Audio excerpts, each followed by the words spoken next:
Our first session today is actually a keynote session entitled Optimizing Hybrid Classroom, Leveraging Smart Technology for Effective Physical and Virtual Learning. This keynote session will be moderated by Mr. Bernard Au, a teacher who is now a program manager in Pemimpin GSL that provides professional development programs for government school leaders. The speakers in this keynote are also prominent experts. They are Mr. Khoo Chuan, Director, Education Transform and Development, Lenovo Central Asia Pacific Malaysia, and also Mr. Victor Lam, the Business Development Lead, Google for Education, Southeast Asia, Malaysia. So these are all experts in their field. It should be a fantastic session. So over to you, Mr. Bernard, Mr. Khoo, and Mr. Victor. Good morning and welcome everyone. And today we are very privileged to have two very well-known industry speakers in the edutech space. What the MC mentioned just now, they are industry leaders, one in Southeast Asia and one in Central Asia Pacific. So before I start the session today, I would like to set the stage for this panel discussion, right? So as mentioned just now, the topic today is focused on optimizing hybrid classroom, leveraging smart technology for effective physical and virtual learning. And I think this topic is very relevant today because we have noticed a huge increase in adoption for online learning. We have seen multiple opportunities for teachers to upskill for the past 1 year plus. For example, I know Lenovo and Google have organized multiple upskilling opportunities for teachers, and a lot of them have taken advantage of that. And right now, most government and international schools know how to use online tools to teach students in various capacities.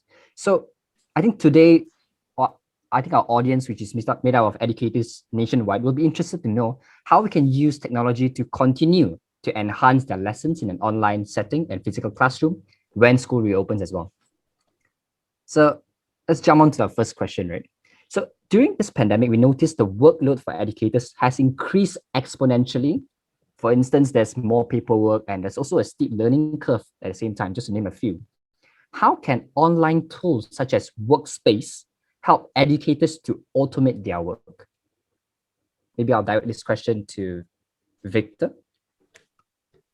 Okay, so thanks again, Bernard, and thanks again to the UBSM folks for organizing this event and inviting myself and Mr. Khoo. So I think that's a good question, and the question was, how can online tools help educators in reducing some of their workload, right? So I think, the online experience has been a steep learning curve, right? But for those who are able to overcome it, I think they've realized that a lot of their work has essentially become easier in some ways, right? So if you think about the traditional way of handing in your lesson plans in physical form, I think a lot of teachers, especially in public Ministry of Education schools, have started adopting what we call the E-Rancangan Pengajaran Harian, the ERPH, right? So I think that's one example where we see teachers moving away towards more digitized way of submitting their lesson plans, right? And I think there are also other tasks that have been slowly automated through the use of Google Classroom, for example. So if we think about the grading of quizzes and assessments, those things can be automated. And if we think about producing student grades as well, so from the quizzes and assessments, you can have a holistic view of your entire class's student grades easily on your computer. As well as things like student attendance, So I think one thing is that nowadays a lot of students go online. So the ability for teachers to get attendance reports after attending a virtual classroom, I think that's also something that has been introduced lately, right? So I think these sort of things help teachers lessen a bit more of their administrative tasks. So yeah, it's really up to the teacher how they wish to use it, and we're continuously taking feedback from some of our educators about how technology can help them better. Yeah. I think I strongly agree with Victor. I think the technology or the digital tools that we can have a lot of automations on the things that we do today, a lot of things that we can actually create and we actually can reuse it, and even some of the things that are Victor mentions that we can have the digital assessment tools running the quizzes today. You can have instant I think instant feedback on how the student performing in the class, how their understanding or comprehend the class being conducted, all these things. I think for technology standpoint, it continue to be a tool that help the teachers to do more in their environment today. So that I would say a lot of the, I would say today, a lot of educators still, I would say, still a bit cautious when it comes to technologies. I think that is something that you all need to be aware about what's the technology got to offer to help you to maybe to I think to be more aware to embrace the technology. We help you to maybe to reduce your even your screen times today that you spend on your computer itself. Thank you so much. That what both of you mentioned about how technology has helped digital assessment to make automated attendance and even give automated feedback to students. And I particularly like what Mr. Khoo mentioned about how as educators we need to be more aware and learn how to embrace technology. I think I really love that. Now I would like to direct a question to Mr. Khoo. I know under your leadership, Lenovo has done a lot of work to help educators in the region to improve their online learning.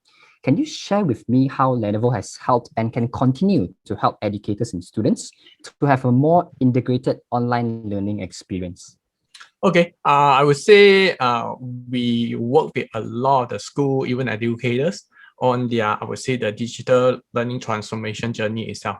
It's something I would say I enjoy doing it very much because that's where we help the school to reimagine what they want to achieve moving forward in this particular, I was not just pandemic, I think due to the, I would say, the change of the digital economy today, how do we actually leverage on the, I would say, the digital technology to enhance, and you can see a lot of the ed techs coming into our markets today, basically help to build the capability. I think especially during the current junctions of pandemic periods, a lot of schools actually turning digitals. And I would say I'm very unprecedented scale to a certain extent. When schools send the kids home, then we need to conduct the school online. And how do we do it effectively? Okay, and as you know that all these things was not a bit unplanned previously. I think back 40 months ago when they moved to a platform today, and today still a lot of questions and a lot of things that teacher asking us that, or even the school asking, how do we do it much more effectively in this environment today? I would say in order to do it a lot more effectively, we need to look at how do we want to change the teaching approach to a certain extent. Because as we move on to digitals, I think we are revising on Google Classroom to get the student into the classroom today. Okay, that means that's how we interface. Like previously, students go to school, then they go to the classroom. That's how teacher actually teach within a classroom, and teachers actually have a full control over the classroom today. And to deal, I think with the current environment, we get to meet them on the digital platform like Google Meet today. And how do we manage and the classroom today? How do we effectively drive the lesson needed? Okay, I think there's something that always a discussion. I would say that school need to a lot more pay more attention. I think to look at the teacher actually needs some of the tools in order to help them to conduct a more, I would say, proper lesson or have much more control over the student in the classroom itself. Like for Lenovo, we do have some of the, I think Lenovo solutions like the Lens School is basically for the teachers today and to help to manage the class. When you're running the class digitally, that means you can actually see what student doing on the screen itself. You actually can manage your screen. You actually can run quizzes. You can actually distribute assignment or quizzes, all these things effectively. You can even actually see how the student progress as they're doing their work in the classroom itself can help certain students. And because certain students who raise and all these things, you can actually guide them through effectively over the digital platform today. I think this is some of the things that we continue to see and some of the tools that school need to put in order to improve the teaching pedagogy for the, I would say, the online learning itself. Thank you so much. Very interesting sharing. I mean, right now after listening to yours, I'm also very interested to try some of the tools you mentioned already. Mm-hmm. Because definitely students need the tools to basically teacher need the tools to do it effectively on the virtual platform. Because we previously a lot of people just taught it online, because it just online is basically like we go to a school, go to a classroom. How are we going to do it next on a digital platform itself? All right. Thank you so much. All right. I'll move on to the next question, right? So during my conversation with some of the school leaders, they've mentioned that it's getting more difficult to engage students online in online classes, especially in the last few months when everyone has been in the lockdown for so long. So my question is, how can teachers maintain or increase interaction and engagement with students now, especially the whole classes online? Perhaps I will direct this to Victor. Okay, thanks, Bernard. So again, good question. I think the transition from a traditional setting to a hybrid setting is definitely not easy, right? And even for the students themselves, shifting that mindset from being with their friends to being at home, by themselves or perhaps with their parents is something that is also something that they are adjusting for, right? So I think we should account for both the experiences of the teacher and the student. But we've seen very creative teachers emerge out of this situation, right? Teachers who have been able to not just use Google Classroom just as a platform, but having the ability to integrate various popular third-party edtech applications, right? So some applications include things like Edpuzzle, right? Classcraft for gamification, Quizzes for interactive quizzes, Nearpod for better presentations. So the whole idea of multimedia integration with Google Classroom is something that has brought a lot of meaning to our platform, right? And I'm really happy to share that a lot of this has also occurred with public schools using the Delima platform, right? And other things as well, So those sort of gamification fun element can make a single video conferencing session of Google Meet so much more interactive, right? I think the other things to think about would be some of the meaningful tools that we have on Google Meet. So it's not just a video conference where the teacher talks and the student listens, but we always make Google Meet as helpful as possible to enable things like live comments, chats, question and answers, breakout rooms, polls, just to check for the students' understanding, right? So I think, in a sense, we also maintain some of the usual practices in the classroom within Google Meet itself. And and I think we always try to make it interactive as well. So within Google Meet, you can also have a Google Jamboard where the teacher can illustrate, I guess, a very abstract concept, right?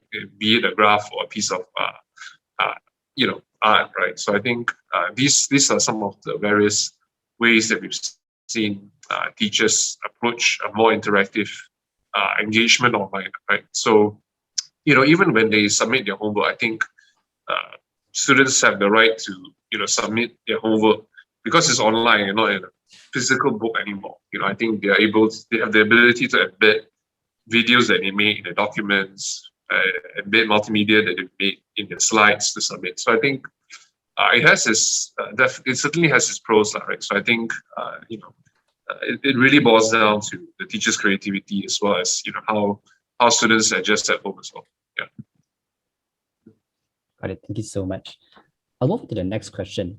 This is regarding differentiated learning and catering to students' different needs. So we know that in a class, right, that students of different levels, and with this pandemic, the levels might have widened. The more proficient ones are getting better, and the ones that disengage, some of them are getting worse. So as a teacher, how can we adjust our lessons to meet individual needs, the different needs of the students in an online class setting?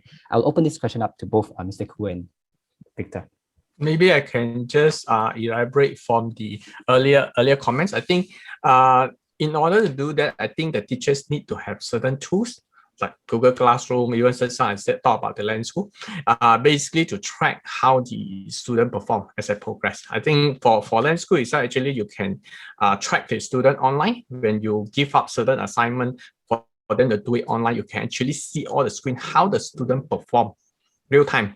So you can actually see who is behind, you actually can zoom in to help those students who are behind. I think that's some of the things that today a lot of teachers ask me or school ask me how to do that. I think that there's the tools that are available to help you to do that. I think besides that also you can, for Google Classroom, you can actually dish out assignment. I think they do track how the student perform, progress, and they do all these things. That means the school actually, the teachers can actually do a personal coaching for those students who are behind, not sure, or they see certain students and didn't do it according to what it's supposed to. I think they can guide them through accordingly. I think all these platforms will help us to give us more visibility, much more personalized in order to guide those students to as based on the performance level to certain extent, like what you meant, that the learning disparity that we are seeing now in due to the pandemic situations.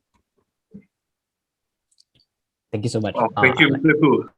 Not sure how to top that off, but I think just to add on, I think with regards to a bit more differentiated attention, so it's hard because you're observing your students on the screen and you're observing them in a virtual classroom, which it's not always easy because you can't really look at their body language. You can't really look at their facial expressions as much. So I think one of the ways that we've been trying to make Google Classroom helpful is the ability to have a student engagement tracker, right? So it's not to say it will replace the emotional sensing that the teacher has, but it's to really show how engaged they are in the classroom. For example, the engagement tracker shares things like how often have they submitted their homework, how often have they opened a file, how often have they shared a document with their friends, right? So I think those are some of the granular detail that we can provide that shows teachers, who are the ones really, immersed in the online world versus those who are, maybe struggling with the side, right? And it's fine to struggle, right? I think, as one of the points that I mentioned earlier is that, we want students to be able to produce output more creatively because they're no longer subject to handing in their homework on a physical book, right? Whereas now they can compose essays on Google Docs with videos embedded, right? They can share their favorite artwork as well on slides, and if they happen to have a device, that's even better because they can use their tablets or their Chromebooks to be able to take photos, make even better videos, and Lenovo has a range of devices suited for all those type of purposes, right? So mobility-wise, processing power-wise. So I think devices also enrich. But having said that, not every student has access to devices, right? If you look at majority of the lower income family section, I think you often hear very anecdotal stories about how students have to share a certain Android phone or a tablet between themselves. So, here in Google, we're also thinking about how do we cater for these students who may not have a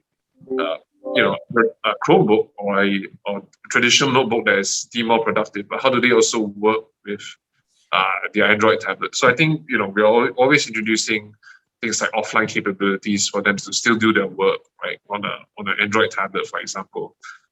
We've also made some of our documents a lot more accessibility friendly. So for example, in Google Docs, you can actually type with your voice, right? And you can also use Braille display as well. So all these sort of accessibility options have also been made more prominent to cater for different students, not just their learning abilities, but perhaps of their physical abilities as well. So yeah, I think the tools are there. It's just how we deploy them in a way that works best for our students. Yeah. I think I fully agree with Victor. I think definitely there's a gap in terms of accessibility in certain equipment, all these things. I think for different type students, I think it actually happens across the regions also to a certain extent, because depending on how the school want to approach it and what's the best way, they can do an async and synchronized learning that basically they can adopt on different method to effectively drive the teaching and learning in the environment itself. It's not so much that we need to stick with one approach. I think there's more things that are a lot more flexibility in that, even device or even the approach itself or what they need to use based to drive the outcome that they wanted in the environment today. Okay, like certain place that don't have connectivity or this thing, how do we can't do a synchronous, we might do a async as the approach. The student actually can upload whatever content they created or videos to the folders or anything that was school, the teachers can access it accordingly. Okay, all these things need to take into consideration and how we approach it, and based on the, I would say, certain limitation the school have in our environment today. Thank you so much. Very, very interesting sharing. I particularly like how both of you mentioned that the different companies out there, including both Lenovo and Google, are thinking about how to provide solutions for different contexts, right? Asynchronous learning, synchronous learning, as well as what was mentioned just now on how you are thinking of catering to students who are sharing devices, because I think these are all very important to ensure every child has access to quality education, right? So very, very touching. As an educator, I feel it's very, I'm very glad to hear that the companies are moving towards that direction. I want to move on to the next question, right? This is related to collaborative learning. We know that students are humans. We cannot live alone. We need interaction with people to keep ourselves alive. And in an online setting, we know that it's this opportunity for students to interact is getting lesser.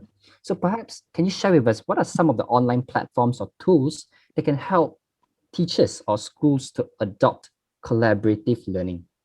I'll open up to both Victor and Mr. Khoo. Okay, I would say come to collaborative learning. I think the pedagogy is very much to help students to build that advanced skill. I think by using the social learning models, that means students tend to be interconnected. Basically, they learn from each other, learn in the group itself. Basically, that means work from the assumption that they learn from each other.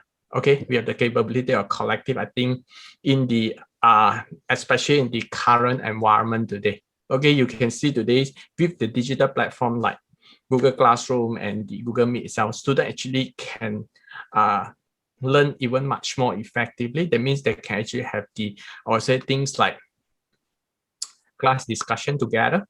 Okay, basically to work together as a team, to have sharing in their work, to do the project, all these things. Besides that, I think Google Classroom also enable the posting, commenting, and facilitating of the classroom. All these things is very much to encourage the student to work together as the, I would say, the teacher provide the real-time feedback and coaching to the student itself.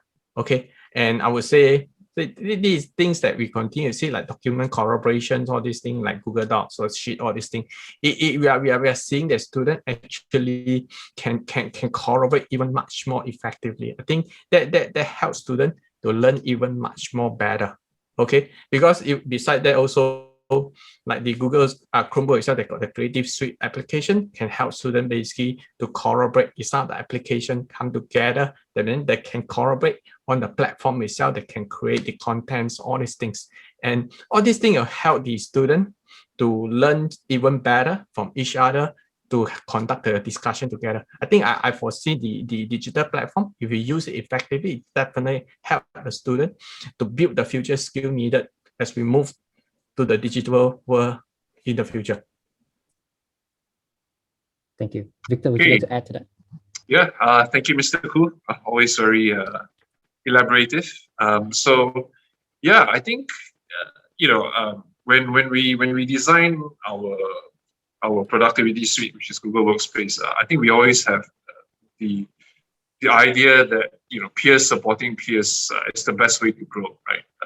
Peers being able to feedback to each other on your work, and I think that's the core of it, right? If you just look at a simple Google document, even as students learn to write emails or English essays, there's things like automated writing that appears, suggested words that appears, and for the groups of students working on a single document together, they get to see those things appear live, right? And I think just on the basis of a simple document, we can get multiple students working on it, and just really seeing who is doing more work versus who maybe doing less. But I think the idea is the ability to leave very rich feedback for each other within that single document.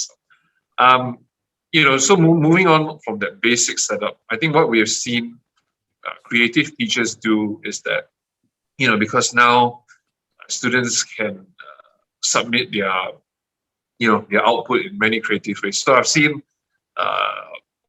classes or Google Classrooms that have, videos of students doing show and tell at home, right? They're at home describing what are certain adjectives around the house, showing a thick book, a green cup, for example, and they do that sort of videos and they have to submit it in the Google Classroom. And the teachers often get their peers to review it in a single document or single form where they say, oh, please rate which video do you like the most or what can be improved. So I think it's very meaningful, if the students have, that sort of equal level of access to technology. And this sort of great things can appear, right? And we've also seen, teachers sort of move away from, a standardized assessment, right, towards more project-based learning. So I've seen a lot of schools come up with their own Google sites where, student groups document their progress as they're working on perhaps a Sejarah project or a geography project. If you think back about those slightly older days, well, not older days, just probably 1 or 2 years, ago, pre-pandemic, they were submitting their folios, right? So now people use Google Sites to document their project-based learning. So I think we have a great array of tools. It's just how do we use them in a way that students will maximize it, right? Given that not every student may have the right device or the right internet connectivity to participate. I think there's a whole bunch of tools out there, and I think what we'll be working on, at least with the MOE, is to be able to share examples of these great classrooms or projects that have been built by MOE teachers on the DEMA side and stuff. So I think that serves to inspire a lot more schools out there. Yeah. Thank you so much, Mr. Khoo and Victor. I think you mentioned a lot of useful tools that teachers can use on the ground, right? So thank you so much. I think I'll move on to our final question for today, which is also very close to my heart during this time, right? So during this pandemic, we have seen a rise in suicide cases, and mental health issues among students have become the focus of a lot of schools.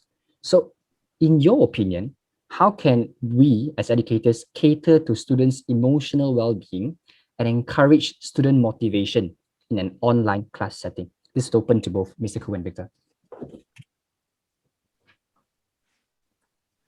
Okay.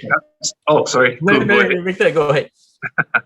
Yeah. So maybe I'll chime in here and let Khoo elaborate for the longer part of the question.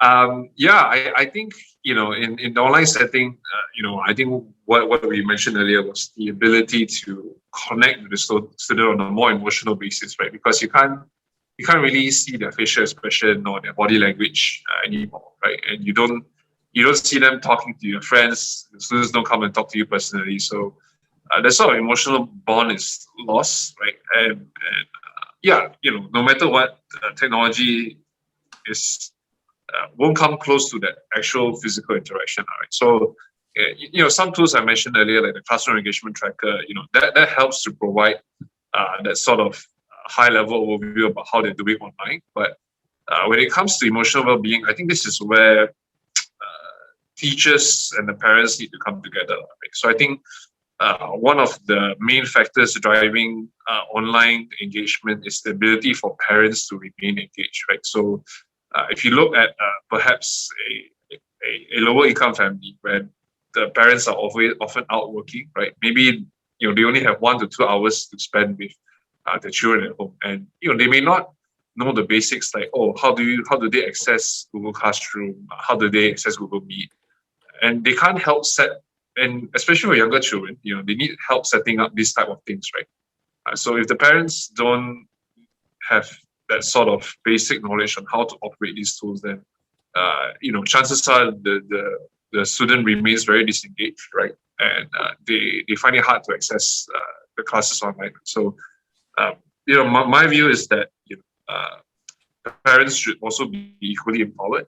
They should also be equally empowered to at least understand the basics of what their child is doing, right? Perhaps in classroom, Google Meet, just to start off, and then there should be that sort of parental engagement. And I think the second thing is also to prevent video conferencing exhaustion. Right? I think there's only so much students and adults can take from sitting down and looking at their screen the whole day.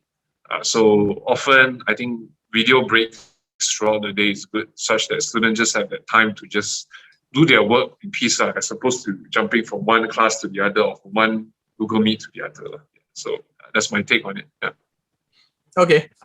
Thanks, Victor, for the I think parents' involvement is critical. Okay, I think like just now, Victor did mention about the device readiness, all these things to make sure to reduce the well-being, because I think from the research standpoint also, I think moving forward, I think student well-being is critical in the learning environment that helps students to perform even better. I think with the current situations, definitely we have a gap to a certain extent. How do we bridge that? I think parents' involvement is going to be critical. And some of the things that for Lenovo we look at also to make sure the student have the, I would say, not just a device. I think the device come completely with software, hardware needed. That means it's a ready device, not just a hardware itself, basically to have the right versions of the Google Meet, even the Google Classroom. All these things is preloaded in the machine, because for Lenovo, we actually help the school to equip the student with a proper device that enable them to attend their digital learning even much more effectively, to make sure the device is secure, the device is managed in the environment. When students have issue, they got someone to call to basically to rectify the situation, because something like BYOD program that is supporting the student device end-to-end for the school itself. That's something we continue to work on to address the gap we are seeing, because we did a research recently across the, I think, AP region itself. This is one of the key concerns. A lot of students actually don't know who to look for, and normally they solve it themselves, or they look for their friend and look for teachers, basically to how to overcome the issue, because the device become one of the critical tools moving forward for the student. If the device not working according to it's supposed to be, they can't perform what they need to, and to perform the things that the teacher wanted, and it didn't come I would say some of the software hardware needed. Okay, I think because during the pandemic also, I think how technology also can help is like education application. I think certain software can help to enhance the learning experience, also help I would say to promote the student well-being in the learning itself. Okay, like just now, I think we talked about the collaborative platform. I think collaborative learning become even much more critical now as they're going into a collaborative learning environment. That because the engagement now, or the physical engagement with the student is lacking. I think with the digital collaboration, students can continue to work together and talk to each other. Even though they have a gap, but it helped to promote, I would say, improve help the student basically to still engage with the teachers, with the student itself. I think this continue to be one of the critical area. I think lastly, I want to share is that data and analytics on the student, I think emotional state is going to be critical, something that can help the teachers to be more aware how the student performing, how the student are progressing in their, I would say, their learning itself. I think all this data become a very critical point, because teacher can't actually see them physically. I think data point will help them to understand more how the student performing and how to support them if they face certain, I would say, we are seeing certain disparity in the environment itself. Thank you so much for sharing, Mr. Khoo and Victor. I personally really like the point you mentioned on how we need to empower the parents to guide the students in the learning, and that is definitely the way forward, right? Mm-hmm. And we need to, like Mr. Khoo said, we need to push for collaborative learning so that students don't feel so alone during this pandemic as well. So I think with that, I will wrap up today's session. It's been our privilege and pleasure to have both Mr. Khoo and Victor on today's keynote session. I personally have learned a lot from both of you, and I hope the audience have benefited and enjoyed the session as much as well. Next up, I would like to invite Mr. Khoo to share a short presentation with us, actually. So over to you, Mr. Khoo. Thank you. A very good afternoon. I'm Khoo. I'm the education lead from Lenovo for Central Asia Pacific. My role is to work with educators like you on your education transformation journey and how best we can support you to realize the education outcome that you aspire to achieve. This has become even much more critical now. Why? Back to 14 months ago, as COVID-19 continued to spread, the world has gone digital on a very unprecedented scale. University or school are sending students home. At the very least, COVID-19 have accelerated distance learning, at least by 5 years, if not changing our education model completely. At the height of the pandemic, 1.5 billion of learners, 90% of the total enrollment were impacted across the world. The education future is uncertain due to the uncertainty concerning the COVID-19 situations. Education continuity is a key priority and institutions must be ready for anything. 2021 will be the year of transitions. The next normal is going to be different. It will not mean going back to the condition that prevailed in 2019. Today, we discuss how this will affect the direction of Central Asia Pacific region indoor education and how will we adjust as a result of the COVID-19 crisis. Even with the vaccination in progress, the recovery will take another year or more. The question is how to build a more resilient education structure that can allow us to educate our students with these unprecedented situations. How do we address the learning loss and the disparity that grow? The change now is not just due to COVID-19 alone, but also change that we are seeing in the industry with the new technologies. Change is coming at us with the greatest velocity in human history with things like AI, 5G, IoT, even automations itself. Technology is accelerating the pace of business at an unthinkable speed. So much so, the job you have today is changing as quickly as you are listening to me.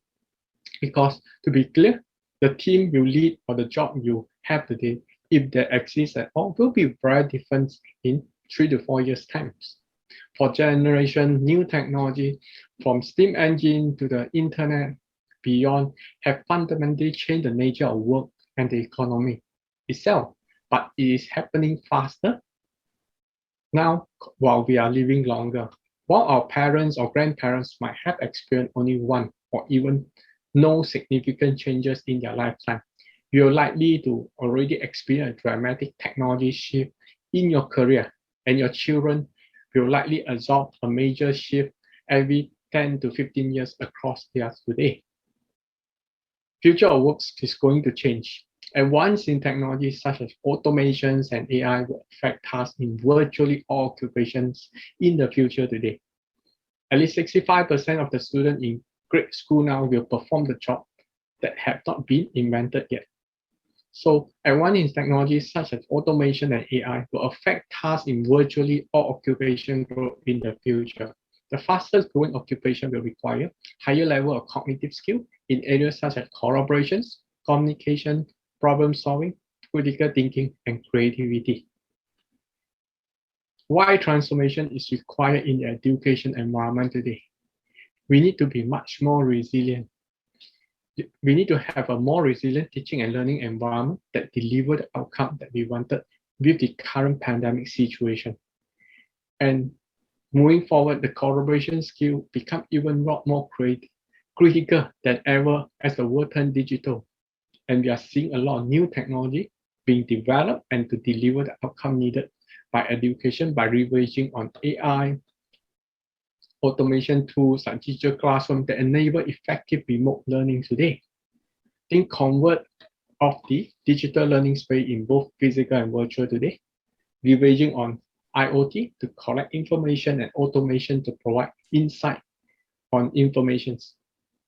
Virtual and augmented reality tools help to build the future learning skill itself. And lastly, blended and remote learning become even part of the new normal itself. Okay, in order to empower a new generation of digital native educator and students, Lenovo is crafting smart education solution to transform the current learning environment today, as you can see from the slide itself. And we need to emphasize that this is not about technology deployment for the school. We need to facilitate, we need to focus on outcome, and the educator is trying to achieve today. Technology is just a tool to facilitate the educator today.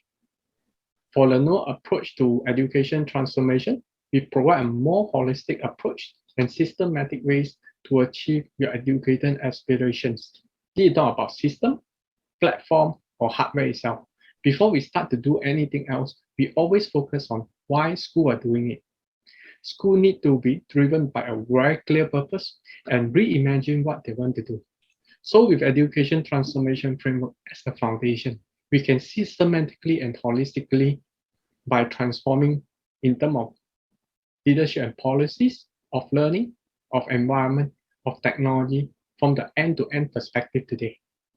Okay, before I end this, I just want to emphasize that Lenovo is committed to empower the new generation of educators and students with a smarter technology.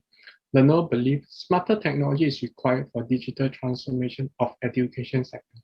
And we are determined to be the trusted partner in the transformation journey. We can work together closely to deliver the solution for the school itself. Okay, that's all I have for you today. Thank you very much.